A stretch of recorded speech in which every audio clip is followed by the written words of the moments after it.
Sebelum ramai orang kenal simpanan emas digital, ada satu nama yang pernah jadi top of mind, iaitu Hello Gold.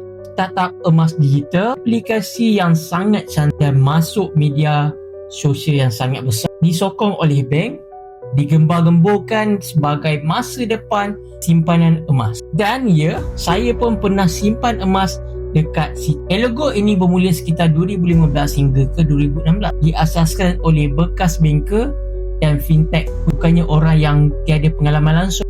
Game plan dia sangat simple tapi sangat powerful. Orang susah nak beli emas fizikal sebenarnya, jadi mereka pun buat micro gold saving. Serendah RM1 pun boleh beli emas digital, simpan dalam vault di luar negara. Dan target dia simple je, anak muda, fresh grad dan first jobber. Tapi ada benda negatif juga, duit, margin dan realiti emas. Model ini nampak cantik atas slide saja, tapi realiti emas sangat kecil. Margin emas sangat nipis, cost compliance sangat tinggi, vault, audit, insurans, regulator, semua itu memerlukan duit yang sangat banyak. Hello Gold pun cari volume yang sangat besar. Nak hidup, kena ramai user, bakar duit untuk marketing, push growth dengan cepat, dan user mula meningkat, nama mula naik, media suka. Tapi masalah belum habis sebenarnya. Masalah kedua, sistem dan kepercayaan. User mula tanya, emas ini betul-betul ada ke ataupun tiada? Boleh dikeluarkan secara fizikal ke ataupun tidak? Dan kalau apps ini tutup, duit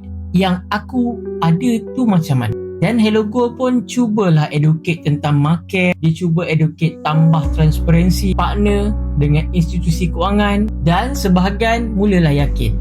Tapi ada juga yang ragu-ragu. Tapi Hello Gold simpan emas di luar Malaysia, masuk zon kelabu daripada sudut regulasi tempatan. Fintech boleh jalan dengan sangat laju, emas tak boleh.